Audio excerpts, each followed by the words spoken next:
My name is Vince McIntyre.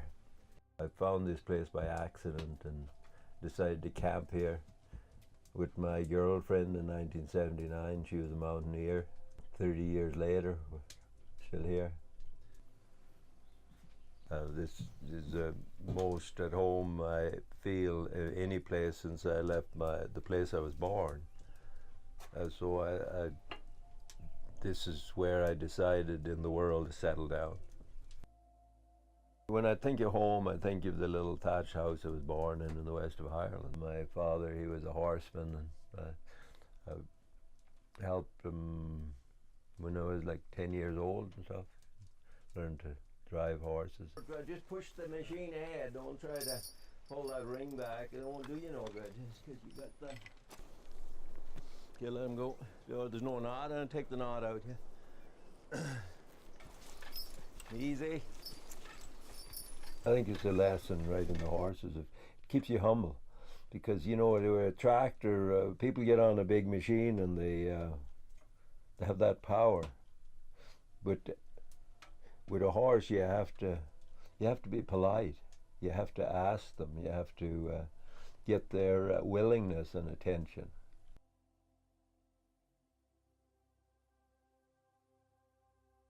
I left home because I didn't get along with my dad. And I got as far away as possible from family because of all the tragedies associated with my childhood. And when I come here, I kind of grew into the place, and my daughter was born here in the Kootenays, so that's probably the reason that it made it home for me. Yeah. She learned to count by counting the fish.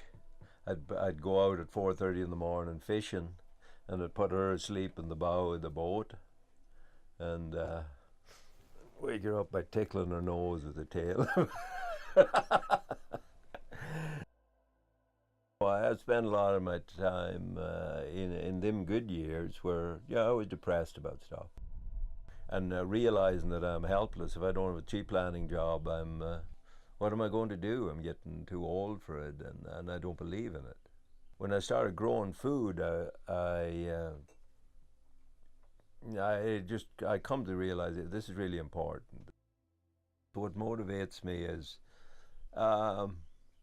working with other people. They're my heroes. Yeah, we have to have our heroes, and we have to have see the good in humans, eh? And that's the way I find the good in humans, the people I work with.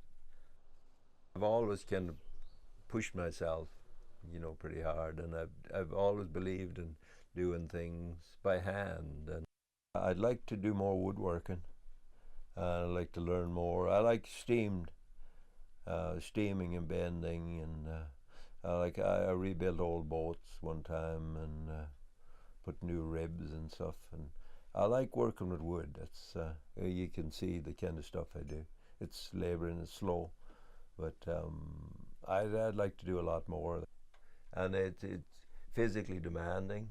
When we depend on an industrial system for our survival, we might protest all that and think that we're defeated and so on, but it still works, eh? But if we want to get our power back and be able to do things for ourselves and not pay other people to live our lives for us, we have to be devoted. We have to learn stuff and stick with it. In today's world with traveling, you have to be really verbal, because how are people supposed to know who you are? But if you're living with people from all your life that has always known you, you might as well not bother talking, because you are what you do. I find that the more mechanical advantages you get, the less need you have to communicate with people, so it dehumanizes the whole thing, and I think that's what's wrong with one of the things that's wrong with industrial agriculture is it's a lonely life.